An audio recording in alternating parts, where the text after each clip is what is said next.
দেখেন আজকে ফেফে ফাটবো আর ফেফেটা কেটে খাবো। ফেফেটা ফাঁকা নাকি কাঁচা অবশ্যই ভিডিওটা পুরোটা দেখবেন। আসসালামু আলাইকুম ভিউয়ার্স, সবাই কেমন আছেন? আলহামদুলিল্লাহ আমি ভালো আছি। আসলে আমি তেমন ভালো নেই। বাড়ি থেকে জেঠিমাদের বাড়ি যাওয়া পর্যন্ত পুরোটাই বন্যার পানি ছিল। আমার অনেক প্রচণ্ড ঠান্ডা লেগে গেছে, এখন আমার গলায় প্রচুর ব্যথা করতেছে। তো যে ওদের বাড়িতে এসে নুডলস পাকালাম, তারপরে এই যে মাছ ধরলাম, তারপর ফেফে পাড়লাম, সব মিলাই অনেক ব্যস্ত ছিলাম। অনেক রাত পর্যন্ত জেগেছিলাম, রান্না করলাম। তো আসলে বন্যার পানির জন্য আমরা কেউ ভালো নেই, তারপরেও কিছুই করার নাই। তো এখন ফেফে কাটতে বসলাম, ফেফে কাটবো।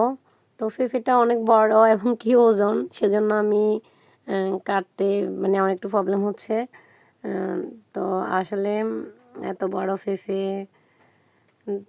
তারপর হচ্ছে এদিক দিয়ে ফানি, মানে ফাঁসেই ফানি, উঠানে পানি।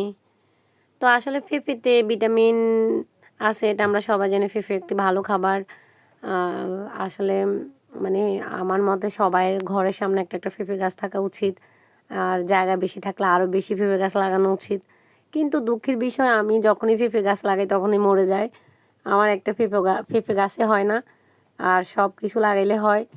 তো আসলে পেঁপে দিয়ে তরকারি রান্না করা যায়, পেঁপে মানে ফাঁকা খাওয়া যায়, কাঁচা মেখে খাওয়া যায়। পেঁপেটা আসলে খুবই প্রয়োজনীয় একটা গাছ। আমি পেঁপে গাছ যাদের যাদের নাই অবশ্য বলবো একটা পেঁপে গাছ লাগাবেন সবাই। তারপর সাবরিন সালমা আমাকে পেঁপে কাটার জন্য ধরাই দিল, কিন্তু ওরা আমার সাথে বসে আছে, ওরা কাটবে না। মানে কেউ কেটে দিলে তখন খাবে, হ্যাঁ। ওরা এরকমই। আর আপনাদেরকে আসলে বলা হয় নাই সাবরিন সালমাকে। সাবরিন সালমা হচ্ছে আমার ফুফাতো বোন, যাদের কথা আমি অনেক ভিডিওতে বলছি। তো সাবরিন সালমা আমাকে হেল্প করতেছে এই কাজগুলোতে, ভিডিও করতে। আজকে আপনাদের সাথে একটা পেঁপের গল্প বলি। আসলে এটা গল্প না, সত্যি কথা। তো আমি আমাদের বাড়ির সামনে বাড়িতে মানে মানে ওদের একটা পেঁপে গাছ ছিল, অনেক বড় বড় পেঁপে ধরতো। তারপর আমি অনেক দিন পর্যন্ত আমি ওই বাড়ির মানে জ্যাঠা জেঠিকে অনেক রিকোয়েস্ট করতেছি আমাকে একটা ফাঁকা পেঁপে দেওয়ার জন্য, কারণ আমার জেঠিমা তখন আমেরিকা থেকে আসছিল।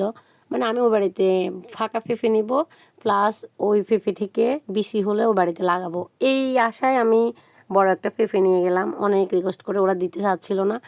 তারপরে নেওয়ার পরে আমার জেঠিমা ওই পেঁপের বীজগুলো মানে বাড়িতে লাগাইছে। লাগানোর পরে অনেক পেঁপে গাছ উঠছিল।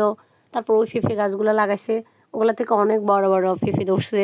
মানে অনেক বছর পর্যন্ত পেঁপেগুলো খাইছে। এখনও ওই পেঁপের বীজগুলাই এগুলা।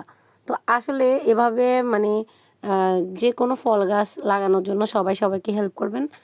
মানে একটা পেঁপের বীজ লাগালে অনেক পেঁপে গাছ হয়। ওই পেঁপে গাছগুলা আশেপাশে সবাইকে একটা একটা করে দিতে পারবেন। তো আসলে একটা ফল গাছ থাকা খুবই জরুরি আমি মনে করি। তো দেখেন পেঁপে কাটা শেষ, এখন সাবরিন সালমা আমার থেকে নিয়ে গেল। তারপর আমরা জাম্বুরা কাটলাম।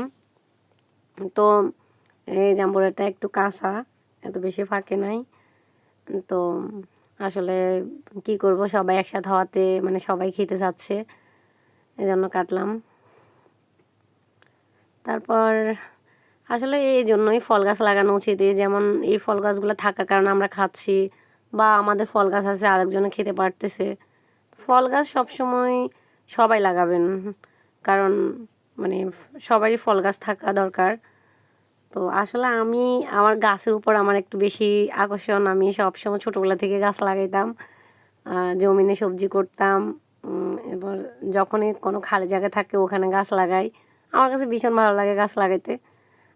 আপনার আশেপাশে মানুষদের সাথে অযথা কথা বলে সময় কাটানো হচ্ছে, একটা গাছ লাগান, ওই গাছের মানে সার দেন, ওই গাছকে যত্ন করেন, ওভাবে টাইম স্পেন্ড করেন, সেটাই ভালো।